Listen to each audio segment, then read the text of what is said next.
Muy buenas tardes a todos, bienvenidos, bienvenidas una semana más a una jornada de formación continua de la agrupación Joven Abogacía del Ilustre Colegio de la Abogacía de Madrid. Esta tarde tenemos una jornada pues un poco especial sobre derecho ambiental. El título es Derecho ambiental ante la crisis climática y de la biodiversidad, de la Directiva Hábitats a la evaluación de impacto ambiental. Y tenemos con nosotros pues a un auténtico experto que nos acompaña de nuevo en estas jornadas, que es Jaime Doreste Hernández. Es abogado ejerciente, tiene más de 20 años de experiencia y está especializado en la defensa legal en juicio del medio ambiente y además es profesor asociado de Derecho Medioambiental en la Universidad Autónoma de Madrid. Jaime, muchísimas gracias por estar de nuevo con nosotros. Muchas gracias a ti, Ángel, y a todos los compañeros de la Abogacía Joven y a todos los asistentes que nos siguen hoy.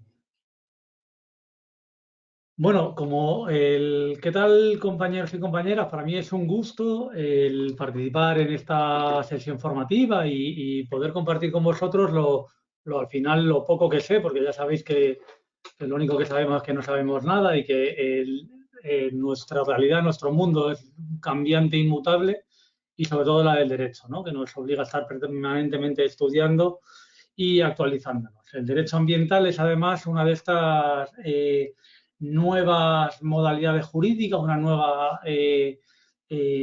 materia que precisamente por su juventud también evoluciona y cambia muy rápidamente.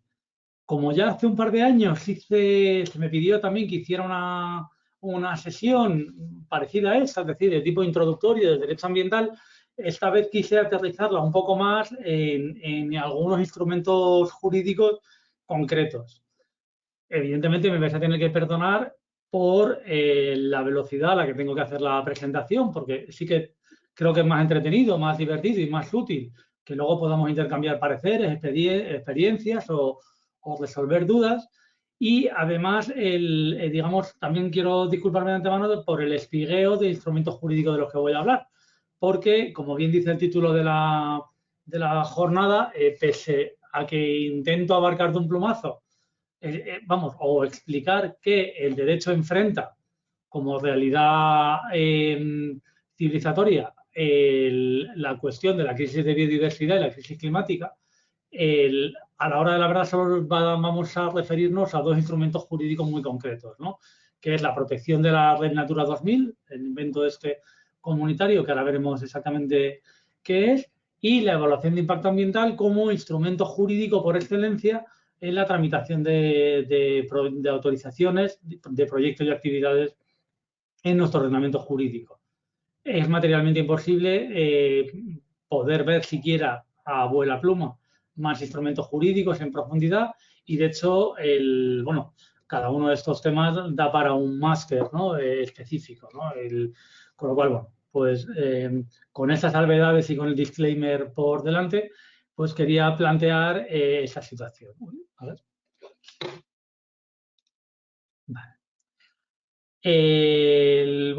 Reiteramos el agradecimiento ya desde ese primer momento a la agrupación de jóvenes abogados de Madrid, el Ilustre Colegio de la Abogacía, Derecho Práctica, que ha venido colaborando con la organización de estas jornadas, en nombre propio y de todos mis compañeros del despacho, en el que, como os decía, quería afrontar o plantear cómo el ordenamiento jurídico, tanto a nivel internacional, pero sobre todo comunitario y nacional, se está enfrentando esta situación de crisis climática y de la biodiversidad.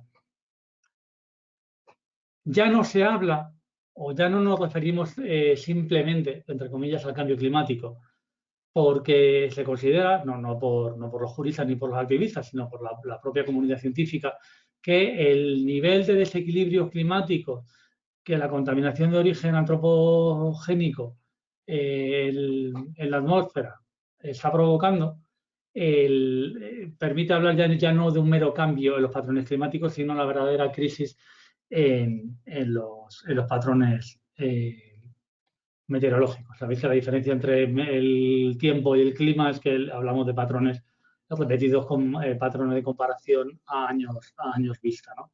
Eso nos permite asegurar y llevar a cabo patrones como los que afirman que la temperatura del mar Mediterráneo este mismo año está siendo 2,4 grados superiores al promedio, lo cual en términos de oceanografía, en términos ambientales, es simplemente una burrada, ¿no? eso provoca explosiones de algas, pérdida de biodiversidad, pérdida de puestas, pérdida de productividad de los caladeros pesqueros, etc. Tengo el compromiso firme siempre de intentar no abusar de imágenes o de frases, ya no digo grandilocuentes, pero sí, digamos, tanto populistas, ¿no? El famoso oso polar famélico que a duras penas se sostiene sobre el glaciar que se derrite, pero bueno, o sea, siempre parece interesante ilustrar de qué estamos hablando, ¿no? Y más allá de esa imagen del oso polar, representa muy gráficamente este diagrama, se conoce como diagrama de Hawking, que es un profesor británico, que de esta manera realmente tan artística, tan hermosa, vino a representar cómo se alteran los patrones climáticos, cómo se altera la temperatura atmosférica, la temperatura global en nuestro planeta, desde tiempos preindustriales a la actualidad. Las franjas azules se refiere o ilustra anomalías térmicas inferiores, es decir, menos grados de la temperatura promedio, y los colores más cálidos pues reflejan precisamente eso, ¿no? La existencia de más calor del habitual. Bueno, veis que respecto de los niveles preindustriales, porque sabéis que el origen de esa contaminación, de las emisiones sobre todo de gases de efecto invernadero y en especial del CO2, que es el gas que se utiliza como patrón, como medida de referencia, fue en torno a 1890 cuando se empezó a trabajar a nivel industrial con la máquina de vapor. Bueno, pues con mayores o menores oscilaciones, lo que se ve claramente en este gráfico es cómo el incremento de temperatura se produce, sobre todo a partir de la década de los 80 hasta ahora. Bien, en materia climática hay un dicho y una realidad. Y esto lo plasma perfectamente Jorge Rizman, que es un filósofo de la Universidad Autónoma de Madrid, que plantea esta reflexión que veis en pantalla. Es que la nuestra es la primera generación que conoce desde el punto de vista científico perfectamente lo que está ocurriendo con el clima, pero también tenemos como generación la pesada losa, la carga procesal, hablando entre nosotros, de ser la última, que probablemente sea tiempo de evitar la catástrofe climática y ambiental a la que, por desgracia, parece que inexorablemente nos dirigimos. Esa realidad, esta amenaza, ese desafío civilizatorio lo afrontamos nosotros como juristas y por eso quiero plantearos esta jornada. Pero no todos los problemas ambientales son el cambio climático, no se reducen a esto. Y afrontar este desafío climático no puede suponer en ningún caso dejar de lado, desconocer o minusvalorar otros graves riesgos que afrontamos desde el punto de vista ambiental. Y uno de los más llamativos, de los más peligrosos y de los más urgentes es afrontar lo que también se llama la crisis de la biodiversidad por la alarmante pérdida de diversidad biológica, como se llamaba antes, es decir, la desaparición de especies vivas. Este informe de 2018 de la Unión Internacional de la Conservación de la Naturaleza, que depende del PNUMA, del Programa de Naciones Unidas para el Medio Ambiente, alertaba la cantidad de especies ya no amenazadas, sino en peligro de extinción a nivel del planeta. Es decir, llama la atención que uno de los grupos biológicos más amenazados a nivel mundial son los anfibios, con el 40% de sus poblaciones en peligro de extinción. Y aquí, por favor, compañeros y compañeras, no penséis que estoy hablando de las ranitas neotropicales de los bosques de Perú o de la selva húmeda de Costa Rica, ¿vale? Los anfibios amenazados lo están también y sobre todo en Europa. En España y, por ejemplo, en Madrid, que tenemos un endemismo, que es el sapito de Peñalara, también está en grave riesgo de extinción. Uno de los anfibios más amenazados del mundo es el sapillo balear, que si sobrevive es porque desde los años 90, existe un programa de cría en cautividad y de recuperación liderado por la Fundación Darwin, del mítico Gerald Darrell, aquel que escribía la trilogía de Corfú, de Mi familia y otros animales y demás, que a muchos sonará por esas obras, hermano de Lawrence Darrell, ¿no? Es un problema global. España también alberga una de las especies más amenazadas del mundo, hablando de mamíferos, como puede ser el lince ibérico o, en peor situación todavía que el lince ibérico, el bisón europeo. Y en las imágenes de la derecha de la pantalla pongo especies emblemáticas de eso que estamos hablando. Pongo mamíferos y aves porque son los que, digamos, más empatía como seres humanos por nuestro antepasado cazador neandertal nos genera mayor afección, ¿no? Como la foca monje mediterránea, el urogallo cantábrico y el bucardo o cabra montesa pirenaica, que desapareció en los años, o sea, el último ejemplar en libertad, bueno, el último ejemplar vivo, desapareció en la década de los 90. Es importante, antes de afrontar un problema ambiental, conocer bien las causas, ¿no? Y como podéis ver en esta imagen, una de las mayores causas, de las principales causas de desaparición o de amenaza de las especies es, como veis en la barra roja, la degradación de los hábitats. ¿Vale? Es decir, las especies desaparecen por la pérdida de sus hábitats, por la pérdida de calidad de los mismos o su fragmentación.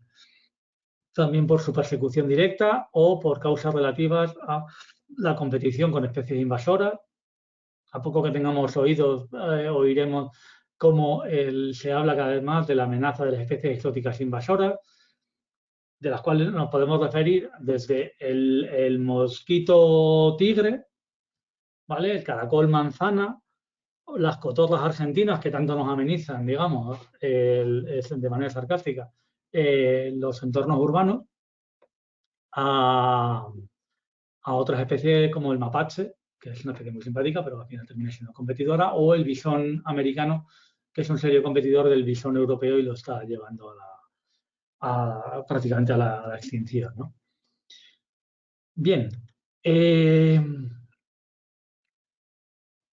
la pérdida de biodiversidad no sea una realidad tan palpable o tan fotografiable como el cambio climático, porque ilustrar en fotografías el cambio climático, estaréis de acuerdo conmigo, que resulta más o menos fácil. Os pongo una foto de un suelo cuarteado por la sequía, de un glaciar que se derrite, de un incendio desbocado, y todos sabemos de qué estamos hablando. Pero ¿cómo ilustrar o cómo representar la pérdida de biodiversidad?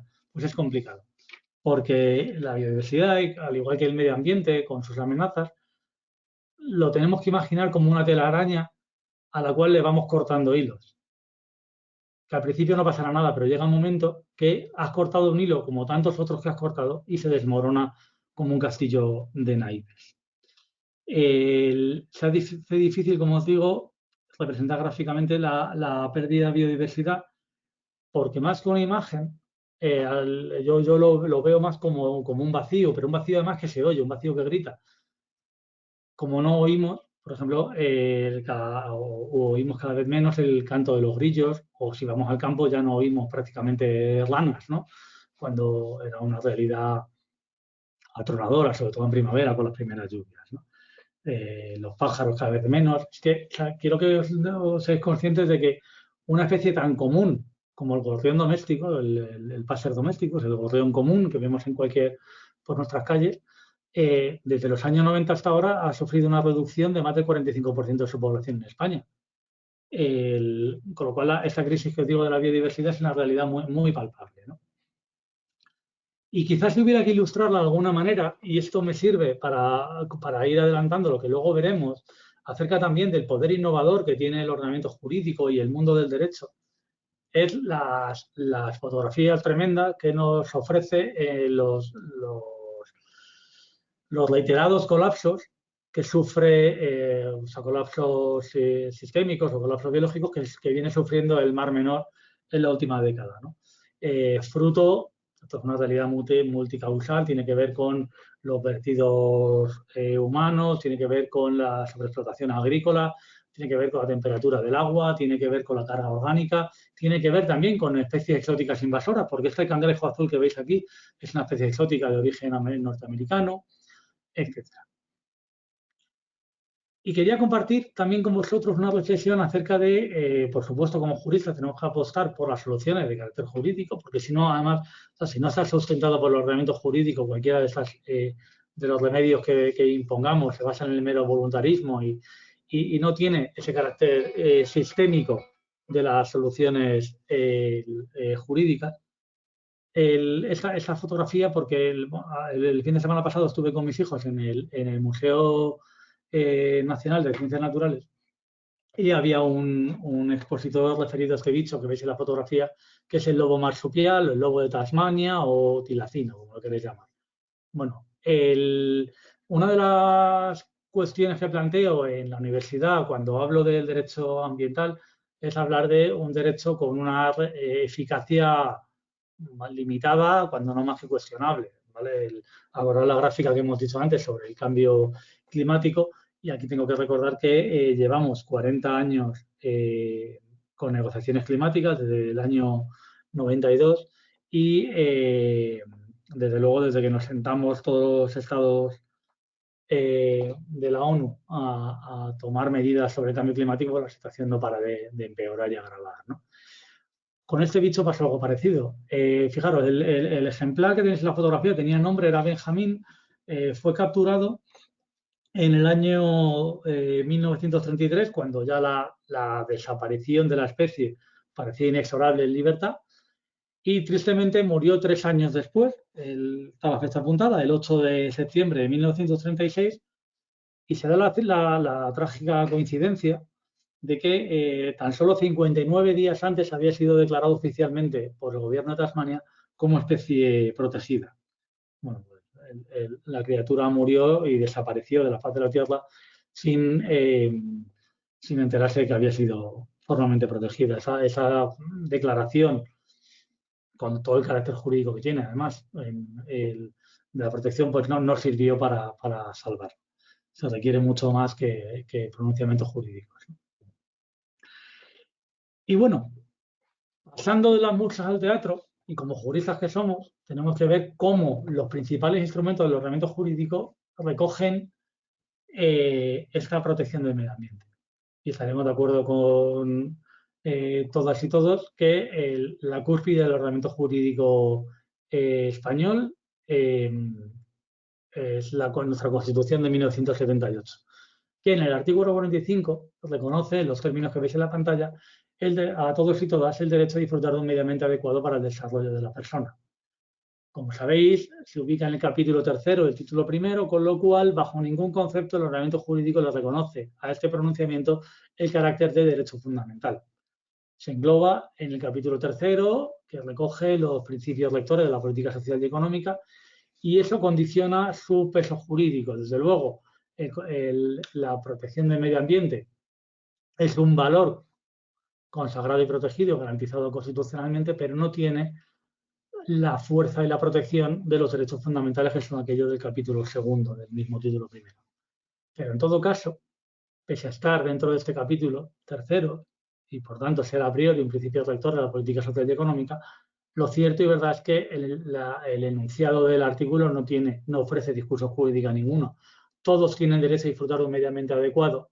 Está enunciando un derecho subjetivo, bien que de carácter atípico, porque no es un derecho fundamental, pero que tiene que ser respetado, entre otras cosas, por el legislador y también por los aplicadores del derecho, aunque no es directamente invocable, como sabéis, ante los tribunales de justicia, ni puede ser conocido vía recurso de amparo por el Tribunal Constitucional, salvo que logremos ponerlo en conexión con otros derechos que sí tengan ese rango constitucional. El apartado segundo establece la obligación de que los poderes públicos velen por la utilización racional de los recursos naturales con el fin de proteger la calidad de vida y defender y restaurar el medio ambiente. Se invoca y se apoya y se remite a la indispensable solidaridad colectiva y además, como novedad en el texto constitucional, plantea que para quienes violen esta cuestión de la utilización racional de los recursos naturales, el ordenamiento jurídico tendrá que establecer sanciones penales o administrativas. Y lo curioso que lo plantee de esta manera. No porque la política ambiental se deba de apoyar en sanciones penales, sino porque hasta ese momento el Código Penal no recogía ningún delito contra el medio ambiente y de ahí que se hiciera esta llamada de atención al legislador penal que hasta el año 87 no aprobó el primer delito ecológico. Vamos, no tipificó el primer delito ecológico.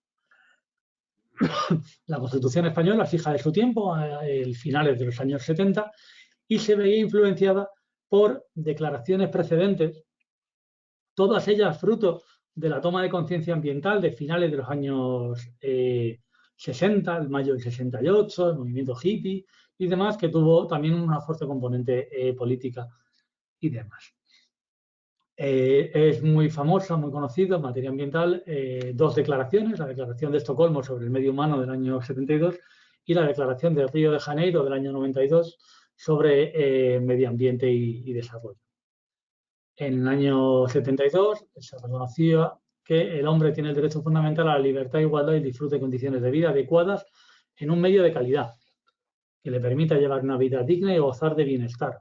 Porque si como seres humanos nos vemos privados de un medio ambiente de calidad, en realidad lo que se está poniendo en cuestión son pilares esenciales del ordenamiento jurídico y de un Estado de Derecho, como es la dignidad de la persona y el disfrute de los derechos fundamentales, tal y como lo interpreta además el Tribunal Europeo de Derechos Humanos. Y el derecho es una cuestión en constante mutación. He hecho referencia al Tribunal Europeo de Derechos Humanos, pero no nos llevemos a engaño. El derecho al medio ambiente adecuado no es un derecho amparado por la Carta Europea de Derechos Humanos. Sin embargo, ni la Declaración Universal de Derechos del Hombre. Sin embargo, la Asamblea General de la ONU, a finales, ¿sabes?, en verano de hace 2 años, reconoció, como veis en pantalla, el derecho a un medio ambiente limpio, saludable y sostenible como un derecho humano. ¿De acuerdo? Con lo cual, la progresiva consolidación del derecho al medio ambiente adecuado o limpio, saludable y sostenible, libre de contaminación, equilibrado, como lo queramos decir, pues avanzaría inexorablemente. E insisto, el derecho ambiental es un derecho especialmente vivo y además está dado o es terreno abonado para, digamos, fórmulas de experimentación o buscar nuevas soluciones de carácter legal, jurídico, a problemas ambientales de primer orden. Y yo creo que el mejor ejemplo que tenemos fue cuando hace 2 años las Cortes Generales del Estado aprobaron la ley que tenéis en pantalla, la ley 19/2022, que es una ley que además tiene la extraordinaria legitimidad que le otorga el que ser una ley fruto de una iniciativa legislativa popular. Es decir, no es fruto de un proyecto de ley aprobado por el Consejo de Ministros ni una proposición de ley presentada por un grupo parlamentario en las Cortes Generales del Estado, sino que el texto fue avalado por la firma de 500.000 de ciudadanos y ciudadanas que lo presentaron como tal ante las Cortes. Se hacía eco y se alinea con manifestaciones muy similares que se han dado, pocas, podría decirlo, en Nueva Zelanda, en Colombia y en otros estados. Pero somos la primera nación, el primer estado, por ejemplo, europeo, de la Unión Europea, en reconocer personalidad jurídica a un ecosistema. Y en este caso se hizo la Laguna del Mar Menor y su cuenca. La Laguna del Mar Menor, pese a los inmensos daños ambientales que acumula en su estado de degradación, desde el punto de vista biológico es extraordinariamente interesante por ser una laguna marina, con unas condiciones además de humedad, de temperatura, de profundidad, que la hacen muy adecuada para albergar una increíble variedad de fauna, lo cual se ve en serio peligro dado su degradación ambiental, ¿no? Esta ley le reconoció personalidad jurídica propia, se le reconoce como sujeto de derechos y, por favor, no caigamos en el chiste fácil de si tiene personalidad jurídica propia, entonces también pagará impuestos, ¿no? Que se ha oído más de una vez y más veces. El artículo 2 de esta ley, inmediatamente después del reconocimiento de esta personalidad jurídica, se le reconoce como sujeto de derechos a su protección, conservación y mantenimiento, incluso con la restauración a cargo de los gobiernos y de los habitantes ribereños. Además, se le reconoce un derecho a la indemnidad, ¿no? A existir como ecosistema y a su evolución natural, ¿no? Muchas veces se ha hablado, ¿esto realmente sirve para algo? ¿Este cambio de paradigma va a tener alguna eficacia real? Pues siempre enfrento la pregunta con la misma dicotomía. Pues no lo sé porque es difícil de saber. Es decir, esta nueva aproximación a la conservación y a la protección del Mar Menor va a suponer un cambio respecto de los otros mecanismos. Pues hay algo que tengo claro, es que pese a todas las figuras de protección y todas las leyes que se han aprobado también a nivel regional en la región de Murcia para la protección del Mar Menor, no están sirviendo para nada. Con lo cual, quién sabe si quizás de esta manera se pueda producir un cambio que sea significativo y real. Bien, el derecho ambiental hay que reconocerlo, pese a otras formulaciones anteriores o otras, muchas veces de carácter episódico, ¿no? Con aportaciones muy interesantes del derecho norteamericano, que fue donde se inventó la evaluación de impacto ambiental, de la que luego hablaremos. Pero a nivel global se reconoce un papel muy protagónico en materia ambiental a la Unión Europea. Quién sabe si por una especie de cargo de conciencia, porque fue en el ámbito de la Unión Europea donde se inventó la máquina de vapor. Bueno, ahora esta afirmación ponerla entre comillas después del Brexit, ¿no? Pero lo cierto y verdad es que tanto a nivel interno de cara a los Estados miembros como en las negociaciones de los distintos tratados de materia de medio ambiente que se negocian y que existen a nivel de la Organización de Naciones Unidas, la Unión Europea siempre ha tenido un papel de punta de lanza, de impulsar las negociaciones y de impulsar el desarrollo del derecho ambiental. Con todas las comillas y todas las trampas y todas las matizaciones que pueda tener esta afirmación, pero justo es de reconocer.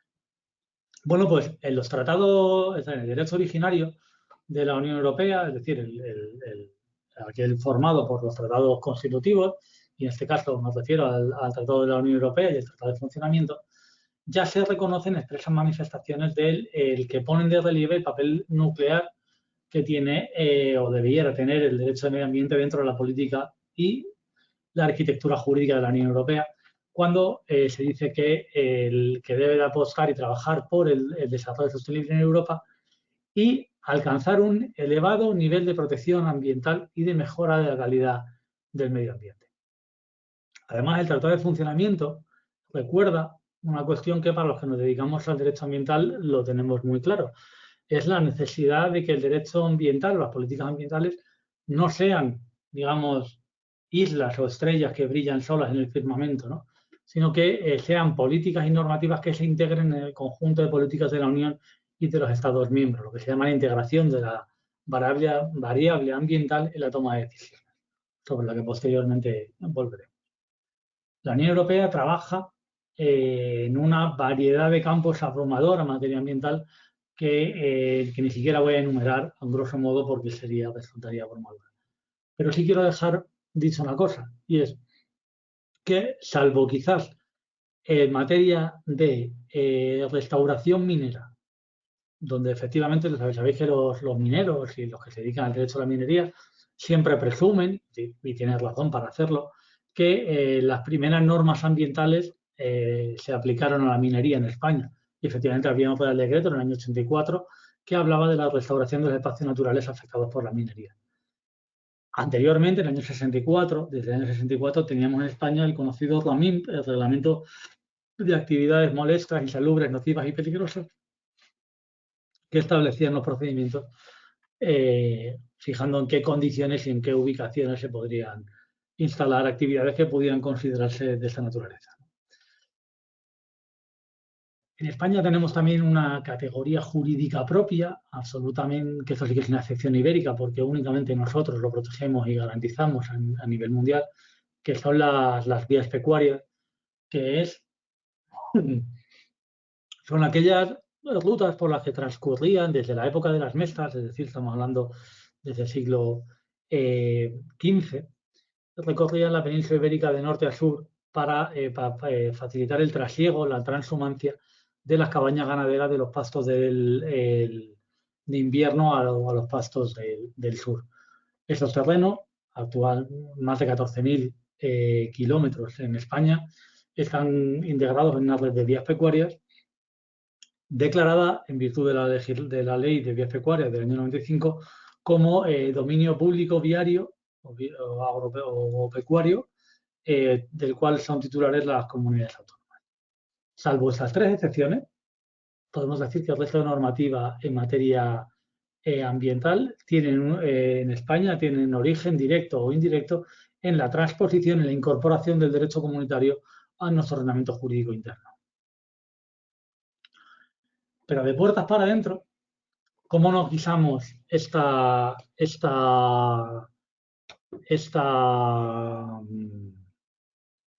situación, ese caldo de cultivo? Bueno, pues asumiendo que nuestra Constitución ha diseñado la materia ambiental como una cuestión, como una materia en la cual las competencias están compartidas entre, como mínimo, el Estado y las comunidades autónomas.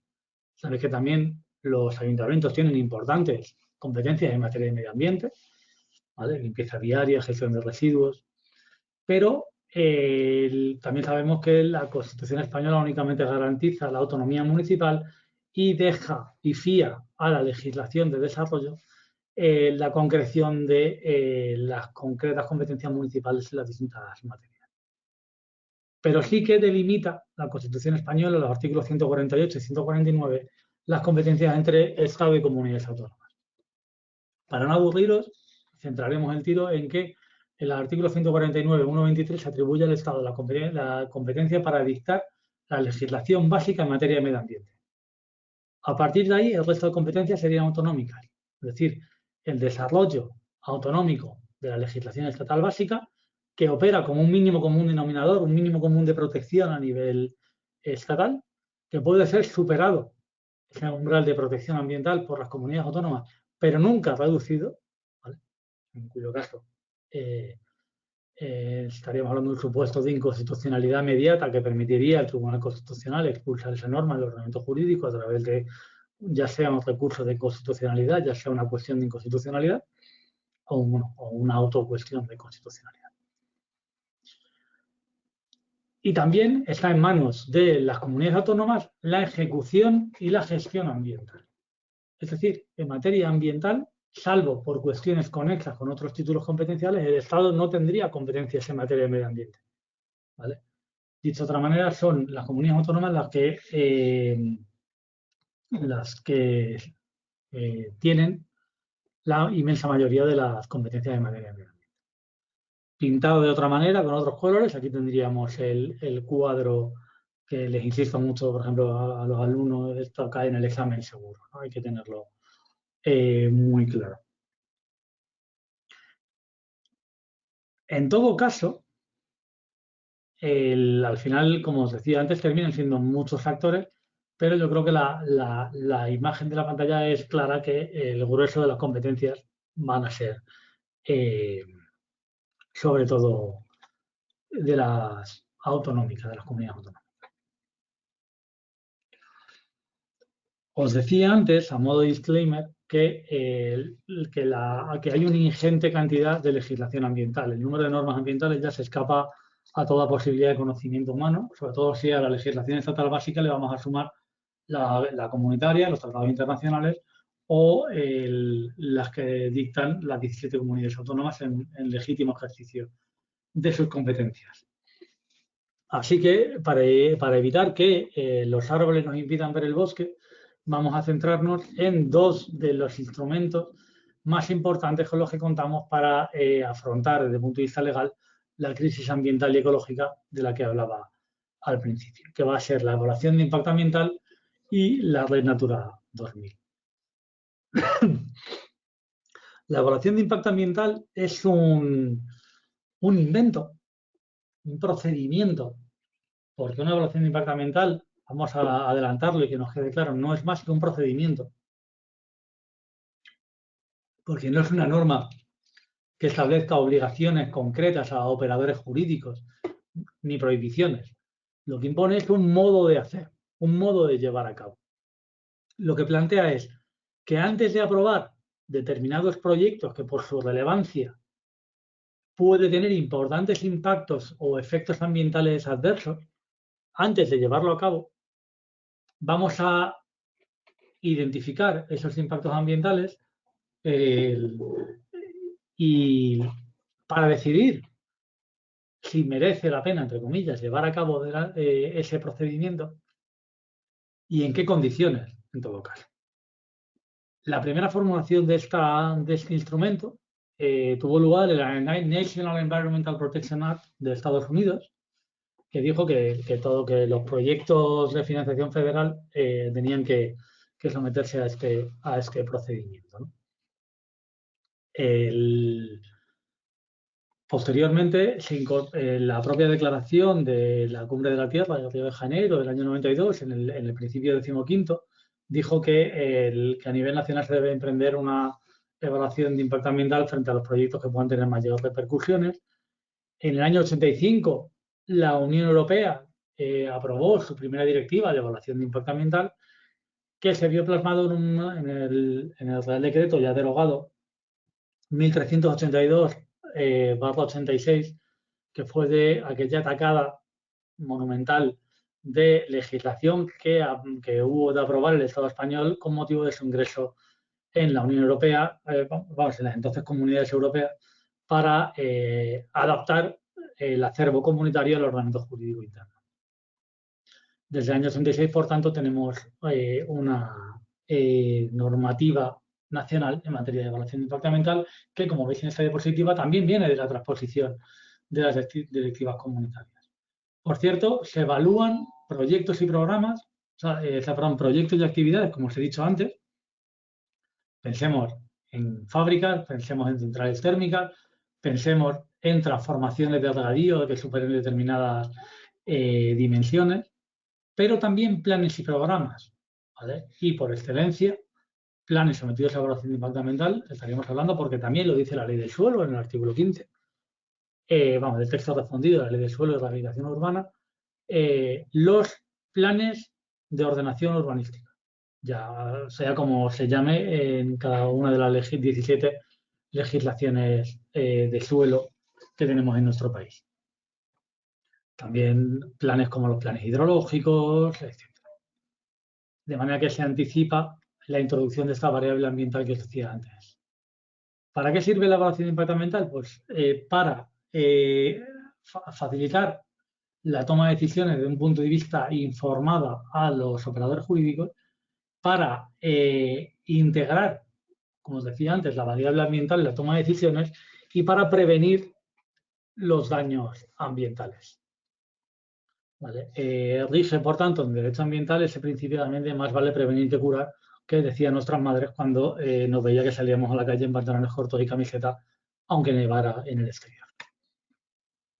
Los principios que rigen, por tanto, la evaluación de impacto ambiental, más allá de la interminable lista que recoge al efecto el artículo 2 de la Ley 21/2013, serían ese principio de prevenir los daños ambientales e integrar en el proceso de autorización o aprobación de un proyecto o de una actividad las consideraciones ambientales. La integración no es únicamente desde el punto de vista intelectual o conceptual, sino también desde el punto de vista procedimental, porque, como os decía antes, la evaluación de impacto ambiental no es más que un procedimiento, un proceso que se integra dentro del procedimiento de autorización de determinado proyecto. En la foto os he puesto una macroplanta fotovoltaica, pero también podríamos poner una granja intensiva de ganado porcino, podríamos poner una fábrica de cemento, podríamos poner una puesta en regadío o cualquier otro de los proyectos que aparecen reflejados en los anexos de la ley, como luego veremos. Insisto, la evaluación de impacto ambiental no es una técnica sustantiva, sino procedimental. Nos dice siguiendo qué pasos se va a establecer el marco de aprobación de determinados proyectos. ¿Qué proyectos? Los que nos diga la ley. En concreto, todos aquellos que aparezcan enumerados en los anexos 1 y 2 de la ley. Anexos 1 y 2 que han sido recientemente modificados en virtud de un Real Decreto. ¿Cómo es posible que el Real Decreto 445 de 2023 haya modificado los anexos de una norma de rango suprarreglamentario, una norma de rango legal? Porque desde el año 2018 hay una expresa habilitación para que sea vía reglamentaria que se actualicen estos anexos. Son 9 grandes categorías de proyectos que, como veis, se refiere a instalaciones de tipo industrial en sus primeros grupos, pero también se refieren a proyectos de infraestructura, de ingeniería hidráulica y, sobre todo, de gestión de residuos.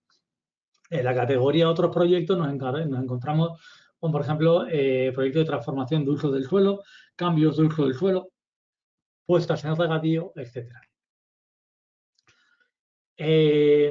Dependiendo de si un proyecto está en un anexo u otro de la ley, en anexo 1, en anexo 2, se someterá el proyecto a una evaluación ambiental ordinaria o simplificada, ya según el artículo 7.1 y 7.2 de la Ley de Evaluación de Impacto Ambiental, la Ley de Evaluación Ambiental.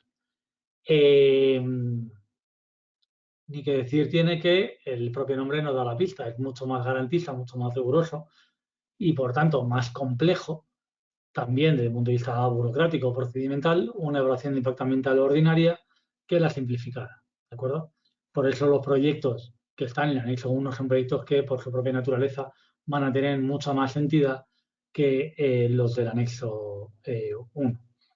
Como veis, se someten a evaluación ambiental ordinaria parques eólicos de más de 50 megavatios o de más de 30 de más de 50 aerogeneradores o más de 30 megavatios de potencia instalada.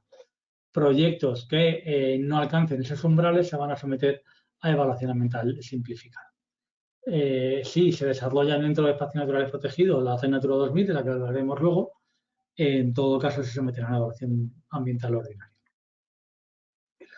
Otro ejemplo lo tenemos con las granjas industriales, ya sea de pollo, de cerdos o de ganado vacuno. En función de sus dimensiones, de lo que se conoce como umbrales, se va a someter a evaluación de impacto ambiental ordinaria o simplificada. Y también, como os decía, los cambios de uso de suelo de más de 100 hectáreas. ¿De acuerdo? Se someten a evaluación de impacto ambiental. La evaluación de impacto ambiental no solo tiene que ser un procedimiento riguroso, sino también es exigible que se exige que sea un procedimiento además participativo en el que no solo actúe el órgano ambiental de la administración de turno, sino que se integre y se consulten y se coordinen otras administraciones que puedan verse afectados. Qué sé yo, si lo que se estamos evaluando es una carretera, tendrá algo que decir o opinar los ayuntamientos de los términos municipales por los que vaya a pasar esa nueva infraestructura viaria, ¿de acuerdo?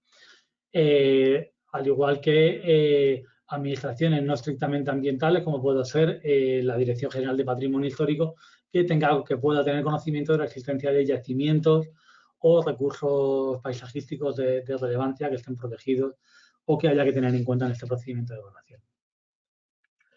El documento central de toda la fase inicial es el estudio de impacto ambiental que, es importante tener en cuenta, elabora el promotor del proyecto, ya sea promotor público, porque si es una carretera la promueve generalmente una administración autonómica, o privado, como puede ser una granja de porcino o un parque eólico que tendrá su persona física o jurídica detrás interesada.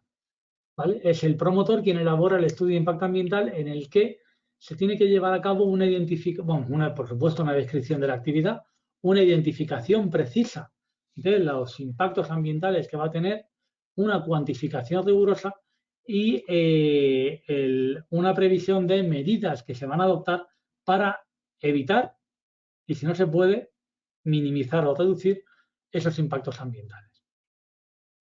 Para ello, además, primero habrá tenido que llevar a cabo una selección de alternativas, sobre lo que luego volveremos. El estudio de impacto ambiental se va a someter además a información pública por plazo de 30 días, publicado en el Boletín Oficial del Estado, que ya sabemos que raro es el español, que no lo lee todas las mañanas según se levanta, mientras toma el café. Con el resultado de todas esas informaciones, tanto las remitidas en el trámite de consulta a las entidades interesadas y entidades de administraciones afectadas, y también el resultado del trámite de información pública, el órgano ambiental va a llevar a cabo un análisis técnico que culmina con la formulación de la declaración de impacto ambiental, que no tiene la naturaleza jurídica de resolución porque no es un acto autorizatorio y además es importante tenerlo en cuenta como juristas que somos, no es un acto susceptible de recurso independiente, sino que tiene naturaleza jurídica de informe preceptivo y determinante, no vinculante. ¿Vale? ¿Por qué digo determinante y no vinculante? Primero, porque ya sabéis que los informes, según la Ley de Procedimiento Administrativo Común de las Administraciones Públicas, salvo si la ley no prevé expresamente que sea vinculante, no lo va a ser, pero se considera determinante porque el órgano sustantivo se puede apartar de dicho precepto siguiendo una determinada condiciones, que básicamente es que si no hay acuerdo entre el órgano sustantivo y el órgano ambiental, resuelve el superior jerárquico, que va a ser con carácter general el Consejo de Gobierno autonómico o el Consejo de Gobierno o el Consejo de Ministros si se trata de un proyecto autorizado y evaluado por la Administración General del Estado. Y finalmente se tendrá que integrar el resultado de esa declaración de impacto ambiental en la verdadera resolución que autorice ese proyecto. Tiene mucho carácter técnico, evidentemente, todo este procedimiento, pero no queda extramuros de nuestra competencia como juristas, ni de la supervisión y revisión jurisdiccional. Y hay muchos elementos que desde una perspectiva estrictamente legal se pueden llevar a cabo para revisar la validez de que este procedimiento que se haya seguido no haya sido solo desde el punto de vista formal o nominal, sino un incumplimiento, o sea, un cumplimiento material de las obligaciones que pesan sobre el promotor y el órgano ambiental y el órgano sustantivo. Es una materia, por lo que decía, de carácter técnico de la mayor parte de las cosas que vemos, que en la que en muchas ocasiones nos vamos a encontrar con que la administración pública nos va a decir que esto entra dentro de lo que la jurisprudencia ha blindado como discrecionalidad técnica de la administración. Y esto es así. Pero el derecho ambiental ha bebido o se ha empapado de técnicas de control de la discrecionalidad propias de otros ámbitos, como por ejemplo el ámbito de la función pública. De manera que si los tribunales pueden ahora revisar los criterios de valoración y de baremación, e incluso la puntuación recibida por los participantes en un procedimiento selectivo, ¿cómo no va a poder hacer otro tanto en materia de evaluación de impacto ambiental? De hecho, lo hace habitualmente. La Audiencia Nacional, en no pocos asuntos, ha anulado autorizaciones de proyectos porque la evaluación de impacto ambiental está mal hecha. Y muchos tribunales superiores de justicia, y generalmente con el aval y el visto bueno del Supremo cuando si llega en casación esa sentencia a su conocimiento. Por ejemplo, una de las cuestiones que es fácil de revisar desde el punto de vista jurídico es si, tal y como exige la legislación, se han tenido en cuenta y analizado debidamente distintas alternativas al proyecto. Aquí hay una realidad y es que, por una parte, la valoración comparativa entre distintas alternativas es una obligación que pesa sobre el promotor del proyecto en todo caso. Forma parte del contenido indispensable de la evaluación de impacto, del estudio de impacto ambiental y tendrá que ser valorado por el órgano ambiental cuando emita la declaración de impacto ambiental. Ahora bien, con carácter general va a resultar mucho más sencillo evaluar distintas alternativas, como por ejemplo las que tenéis en la imagen, como alternativas de trazado en un proyecto de promoción pública, porque total, al final la administración pública lo que va a hacer es expropiar para pasar, en ese caso es una vía férrea, ¿vale? Es mucho más sencillo expropiar para una administración pública que para un particular que lo que quiera llevar a cabo es un proyecto privado, ¿no? El ejemplo que he puesto antes del ganadero que quiere llevar a cabo una instalación industrial de porcino.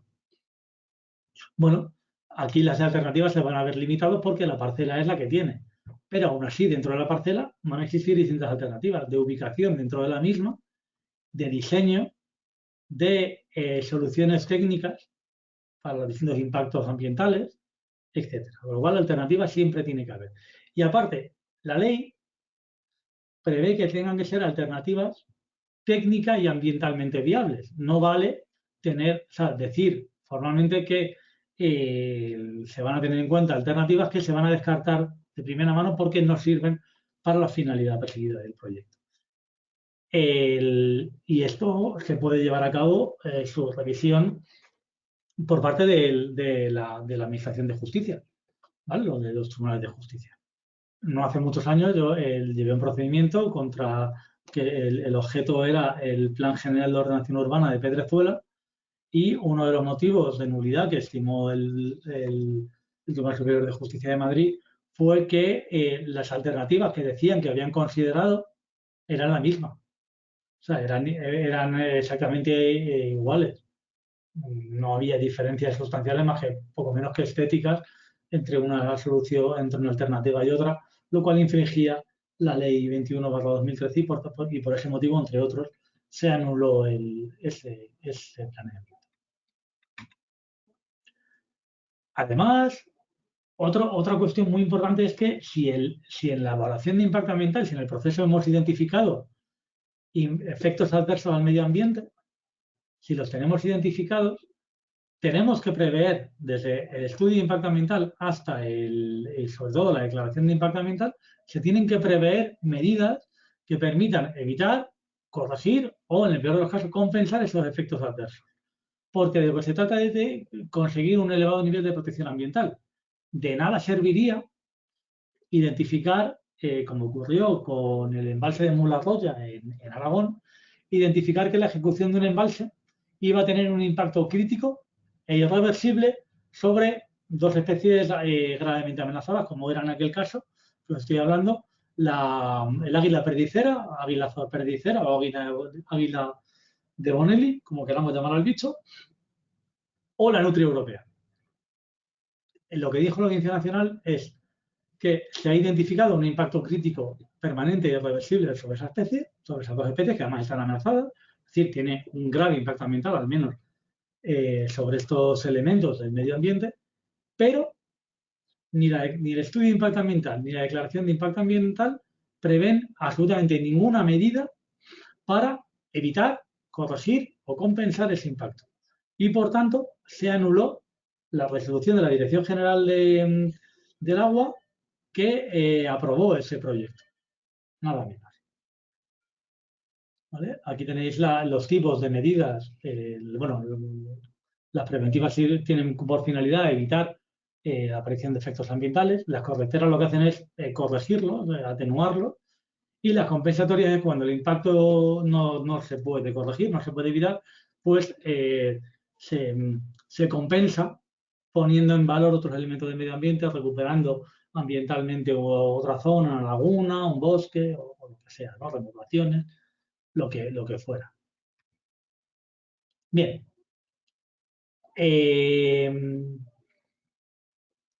Esto sería, de un brochazo muy grosero, la evaluación de impacto ambiental.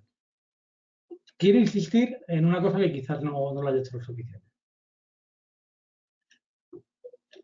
El órgano ambiental que va a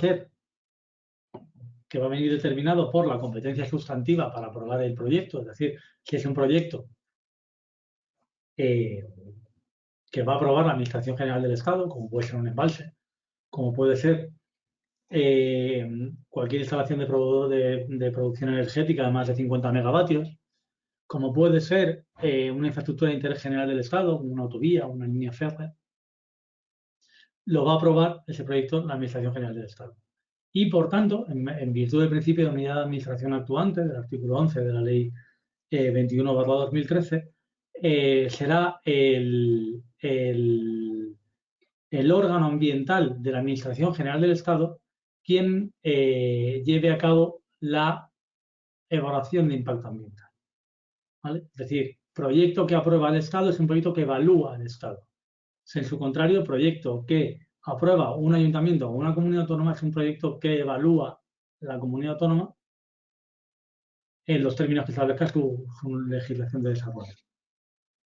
Esto casa reguleras con lo que os he dicho antes, de que el Estado, según el artículo 149.1.23 de la Constitución, no tiene competencias en materia de ejecución de la legislación ambiental.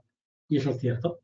Lo que pasa es que cuando esa cuestión se sometió al enjuiciamiento del Tribunal Constitucional, dijo que era perfectamente compatible con la distribución competencial de competencia diseñada por la Constitución española, en la medida que la competencia ambiental, la intervención ambiental es una competencia que va arrastrada, que va integrada en la competencia sustantiva, ¿vale? Y hasta aquí puedo leer y es lo que se establece. En definitiva, esto lo que esconde es una pretensión del legislador de que los poderes públicos, central y autonómicos, no se pisen la manguera entre sí ejerciendo competencias ambientales. Y también hay que tener en cuenta que, como os decía, la declaración de impacto ambiental se pronuncia sobre la viabilidad ambiental, la conveniencia a efectos estrictamente ambientales de llevar a cabo un procedimiento, o sea, de llevar a aprobar o no un determinado proyecto, actividad, plan o programa. Lo que pasa es que sigue siendo el órgano sustantivo quien tiene la última palabra para aprobar un proyecto o no. En el caso de que no haya acuerdo, se producirá esa resolución de discrepancia. Lo normal, la ley no escrita, digamos, es que si un proyecto ha sido rechazado, entre comillas, desde el punto de vista ambiental, ha obtenido una declaración de impacto ambiental desfavorable, el órgano sustantivo asuma esa desestimación ambiental y emita, rechace la aprobación de ese proyecto. En caso de que el órgano sustantivo considere, qué sé yo, estamos hablando de minería de tierras raras, que son recursos mineros estratégicos dentro de la descarbonización de la economía, pues decida que un proyecto tiene entidad y tiene interés público suficiente como para que se apruebe pese a esa declaración de impacto ambiental negativo, pues en ese caso la resolución de discrepancias estará en manos del Consejo de Ministros. Cambiamos ahora de tercio. Bueno, y por último, disculpadme. Quiero insistiros en que la declaración de impacto ambiental, sea favorable o sea desfavorable, eso da igual, no es susceptible de recurso directo.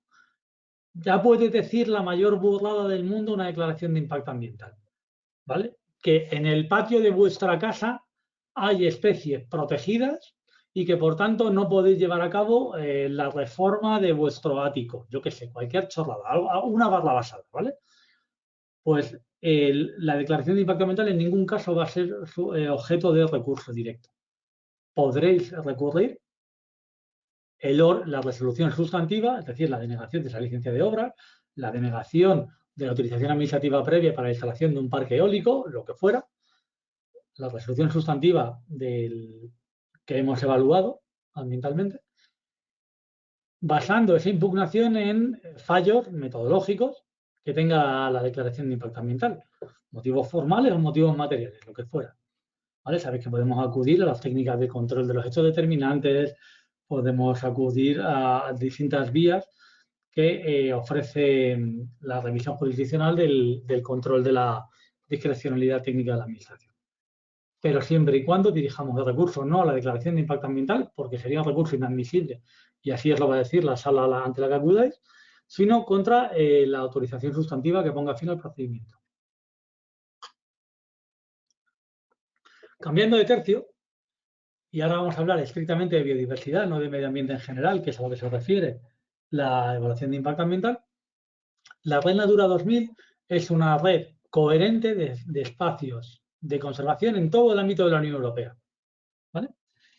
Está integrado nada menos que a fecha de hoy por 26.000 espacios en toda la Unión Europea.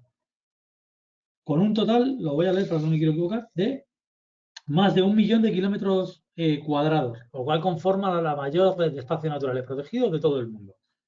En España aportamos, o sea, forman parte de la Unión Europea el 30% del territorio nacional y que está conformado esta red de espacios en España por 2.000 espacios.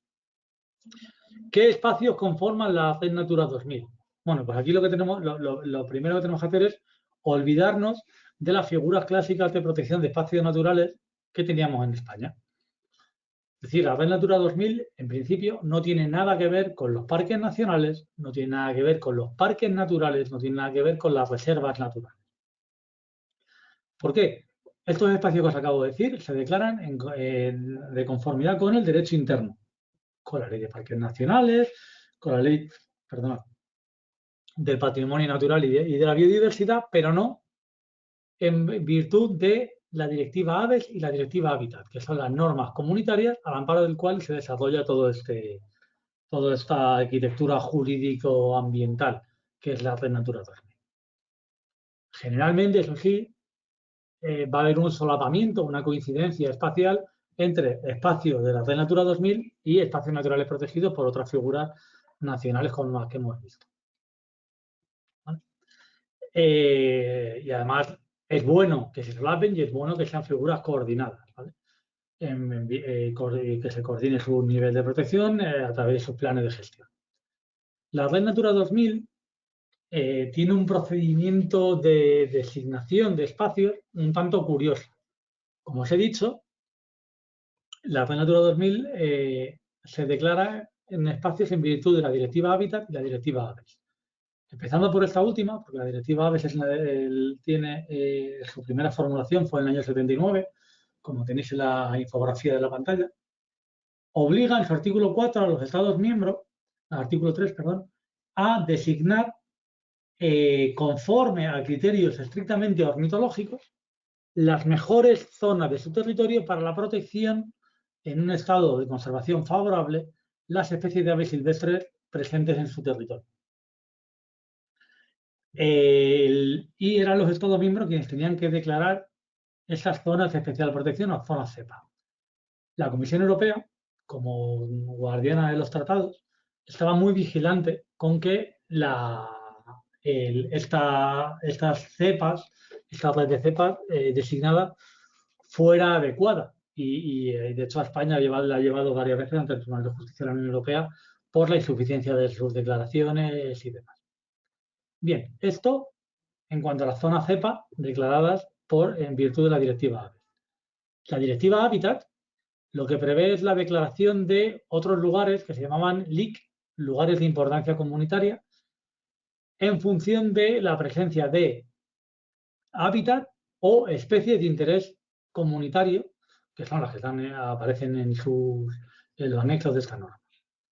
¿Vale? Estos lugares de interés comunitario, o LIC, una vez que se han aprobado planes de gestión para los mismos, que es una de las obligaciones inherentes, como veremos luego al amparo del artículo 6 de la directiva, pues se convierten automáticamente en ZEC, zonas especiales de conservación. Es decir, una ZEC es una LIC respecto a la cual se ha aprobado un instrumento de planificación. Bien, esta normativa comunitaria se ha integrado se ha transpuesto al ordenamiento jurídico interno a través, en el día de hoy, por no hablaros de arqueología del derecho ambiental, en virtud de la Ley 42/2007 del Patrimonio Natural. ¿Vale? Y veis que vuelvo a hacer referencia a la Ley 21/2013. ¿Por qué? Porque una de las medidas más importantes no es solo designar espacios red natura, ya sean CEC, ya sean CEPAS, es también la garantía de conservación de los mismos. Y dentro de esa garantía de conservación, vamos a verlo luego, está el deber de una adecuada evaluación de las repercusiones que sobre la red Natura 2000 pueda tener un proyecto antes de aprobarlo. Y cómo se lleva a cabo esta adecuada evaluación de las repercusiones tiene que ver con la Ley de Evaluación de Impacto Ambiental. Bueno, en esta imagen podéis ver la configuración actual. El mapa tiene 9 años, pero no ha cambiado significativamente desde entonces. La Red Natura 2000 en España, ¿vale?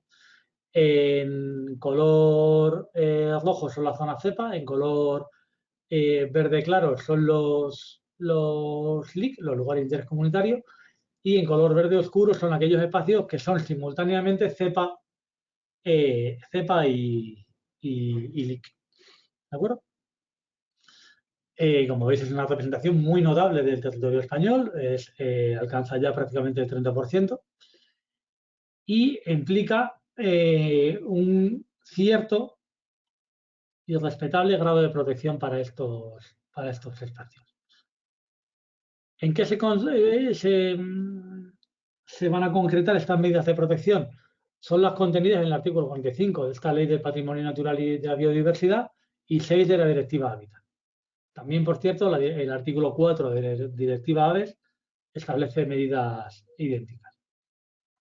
Primero, los Estados miembros, léase las comunidades autónomas, en el caso español, tienen que adoptar planes de gestión para esos espacios de la Red Natura 2000. ¿Vale? De ahí lo que veíamos en la diapositiva anterior de esa publicación del Ministerio para la Transición Ecológica de las directrices para la conservación de espacios de la Red Natura 2000. Es un instrumento de carácter consultivo no vinculante, no tiene fuerza de ley, ni siquiera reglamentaria, pero se utiliza como criterio por todas las comunidades autónomas a la hora de aprobar los planes de gestión de espacios de la Red Natura 2000. Insisto, si ese espacio de la Red Natura 2000 coincide con, qué sé yo, el Parque Regional de la Cuenca del Manzanares, ¿vale? O el Parque Natural del Delta del Ebro, o el Parque Nacional de Doñana, ese plan de gestión se puede sustituir por el plan de ordenación de los recursos naturales que tenga ese espacio natural declarado y protegido conforme a la legislación interna, ¿no? Las figuras clásicas de conservación del derecho ambiental.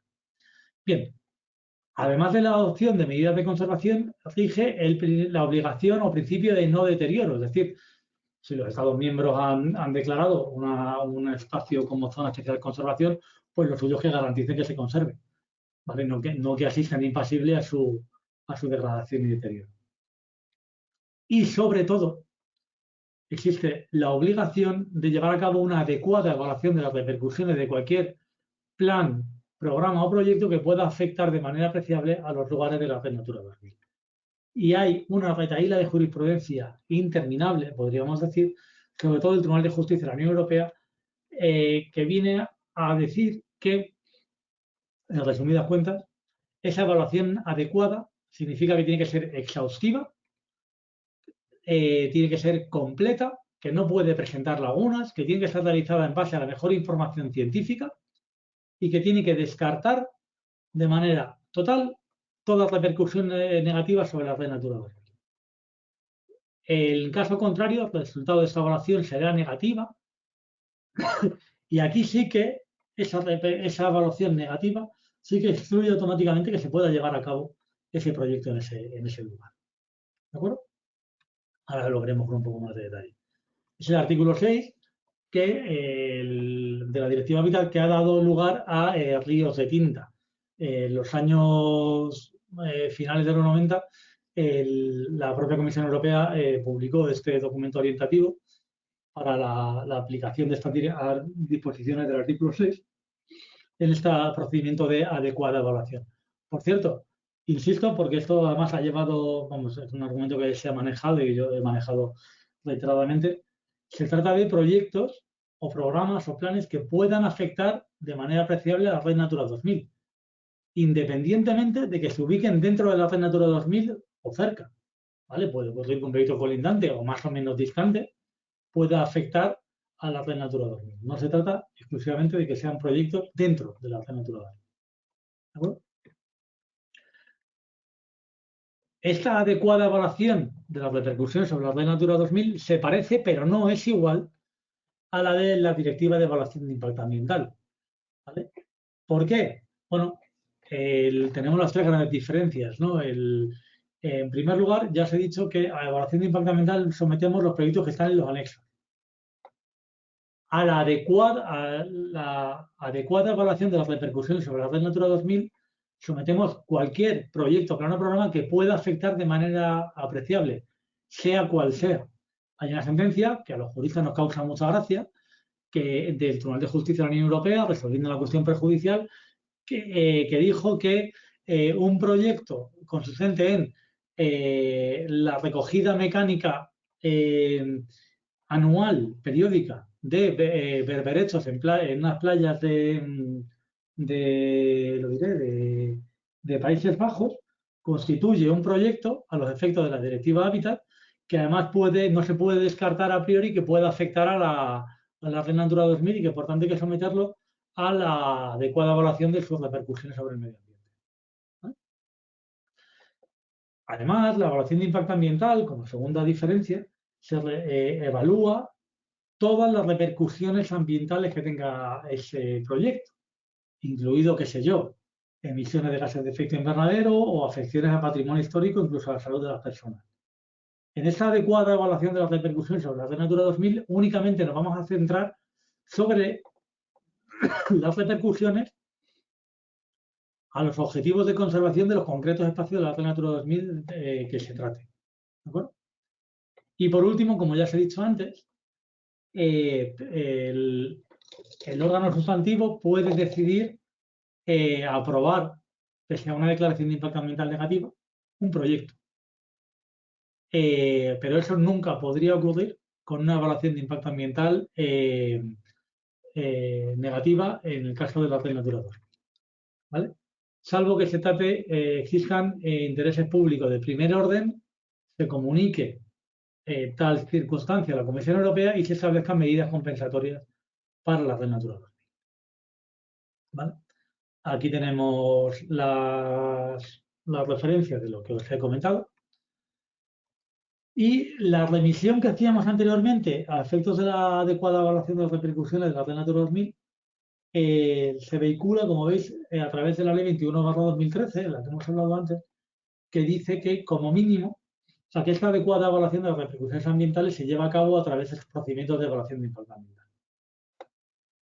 Y que en el caso de que el proyecto no esté incluido en el anexo 1 o en el anexo 2, esta adecuada evaluación de las repercusiones ambientales sobre la Red Natura 2000 lo vamos a llevar a cabo a través de un procedimiento de evaluación de impacto ambiental simplificado. ¿Vale? Acordar estos proyectos del artículo 7.2 de la Ley 21/2013.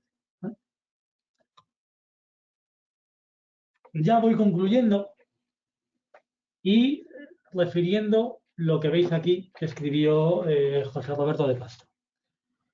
Y es que se nos puede atribuir a los abogados y abogadas el mérito de que somos capaces de proteger al mundo de su peor enemigo, que podemos llegar a ser los propios seres humanos, ¿no? El derecho ambiental surge como una limitación de la actividad humana para conectarla con la conservación del medio ambiente, la protección del medio ambiente, en beneficio de las generaciones presentes, pero también de las futuras. Ese es el papel que jugamos los juristas cuando ejercemos y esgrimimos el derecho ambiental. Lo que estamos haciendo es garantizar no solo que un proyecto sea escrupulosamente legal y que, por tanto, respete el ordenamiento jurídico, sino que, al mismo tiempo, que al respetar las garantías ambientales, preservamos nuestro presente y nuestro futuro. Así que, puesto que el ser humano es capaz de elegir, yo siempre termino mis presentaciones invocando esta imagen, que no la he hecho yo, ni es de un adolescente después de ver Parque Jurásico, sino que forma parte de la campaña de imagen o de la campaña publicitaria del Departamento de Comunicación del Programa de Naciones Unidas sobre Cambio Climático, que venía a decir que los dinosaurios no tuvieron posibilidad ninguna de elegir su futuro ante la inminencia del impacto del meteorito. Ese meteorito que sabéis que hace 65 millones de años impactó en lo que hoy es la península de Yucatán y que desencadenó unas condiciones invivibles en el planeta Tierra. Pues mientras los dinosaurios no tuvieron ninguna posibilidad, nosotros sí tenemos la posibilidad de elegir. pudiendo elegir, por favor, que no elijamos la extinción. Siento mucho haber hablado tanto y tan rápido, pero espero que os haya resultado mínimamente interesante. A partir de este momento ya dejo de compartir pantalla para que podamos, si estáis interesados, mantener un debate al respecto. Muchísimas gracias. Muchísimas gracias, Jaime. Voy a proceder a leerte dos preguntas, ¿vale? Porque estamos ya en hora. Vale, perfecto. Nuria Menéndez te quiere preguntar que si hay algún control efectivo del impacto ambiental de determinados festejos o actividades recreativas, como por ejemplo algunas fiestas que constituyen una aberración ambiental por el uso de pirotecnia, ruido, calidad del aire, daño a la salud humana y a los animales que lo padecen. Sí. Vale.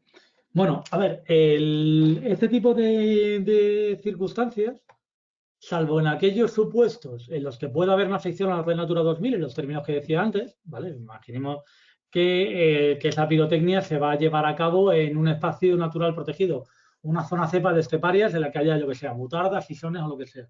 En ese caso habría que someterlo a una repercusión o sea, una evaluación de sus repercusiones sobre la Red Natura 2000 en los términos que hemos visto antes.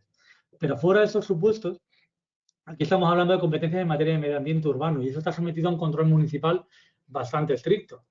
O debiera serlo bastante estricto. Otra cosa es que se aprueben en muchísimas ocasiones con el piloto automático, ¿no? Como siempre se ha hecho así, lo seguimos aprobando.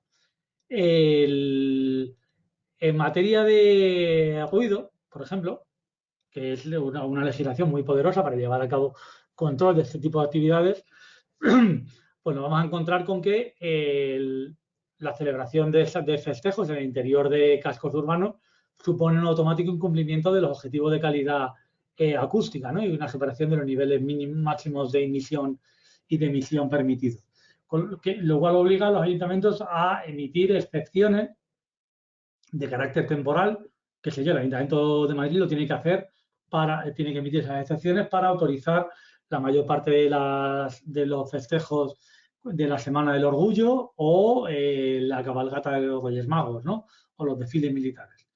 Cualquier otro evento pirotécnico, como pudo ser incluso el que se celebró en Madrid como homenaje a las fallas valencianas. Esas excepciones son resoluciones administrativas también susceptibles de ser impugnadas ante los tribunales de justicia. Además, el ruido, pese a ser una forma de contaminación ambiental y que, por tanto, no podría acceder al procedimiento de protección, el procedimiento especial de protección de los derechos fundamentales, ni terminar ni desembocar en un recurso de amparo en el Tribunal Constitucional, sí que, en virtud de la jurisprudencia del Tribunal Europeo de Derechos Humanos, que se inició precisamente por un caso español, el caso López Ostra y luego posteriormente el caso López Moreno, ha dicho que la invasión de los ruidos de la calle, en este caso de festejos o actividades públicas, en mi domicilio supone una vulneración de mi derecho a la intimidad domiciliaria y familiar, porque está entrando en mi casa el ruido de la calle y yo no quiero. Ruidos por encima de lo tolerable, ¿no? Que convierten en invivible y, por tanto, en manifiestamente ofensivos de estos derechos que he mencionado.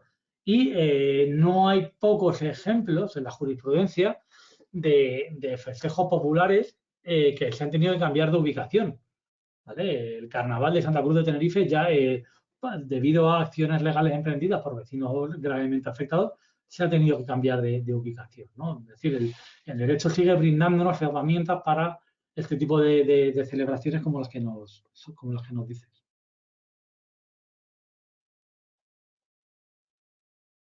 Muchas gracias. Y por último, te voy a decir otra pregunta de Marco Candela, que te quiere preguntar que si existen precedentes o intentos de que el artículo 45 de la Constitución española sea interpretado como derecho fundamental exigible conforme a normas internacionales más garantistas, en aplicación a los artículos 96 y 10.2 de la Constitución.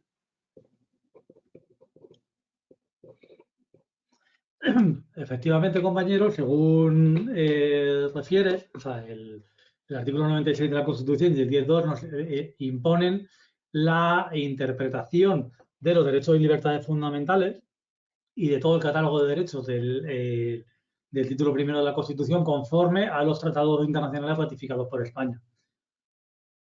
Lo que pasa es que, aunque antes os he dicho que hay una resolución de la Asamblea General de Naciones Unidas declarando el derecho al medio ambiente sano como derecho humano, no está incluido ni en la Carta de Derechos del Hombre ni en el Convenio Europeo de Derechos Humanos, que son los verdaderos tratados internacionales en esa materia.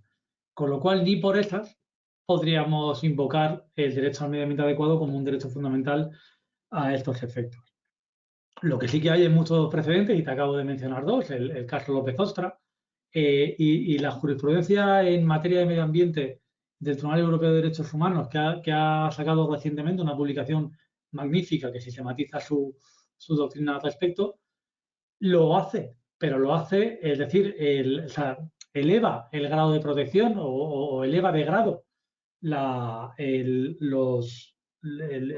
protección ambiental desde el punto de vista estrictamente antropocéntrico, porque estamos hablando de derechos humanos, vinculando este derecho al medio ambiente con otros derechos, sobre todo el artículo 6 y el artículo 8 del Convenio Europeo de Derechos Humanos. Y son muchos los ejemplos, he puesto dos en España, el asunto López Ostra, en materia de, era la afección de una vecina de Lorca por los olores provenientes de una depuradora municipal, y el caso de Sánchez Moreno era una vecina de Valencia por el maltrato al que le sometía en materia de ruidos el Ayuntamiento de Valencia, y posteriormente todos los tribunales ordinarios de nuestro país, incluido el Tribunal Constitucional.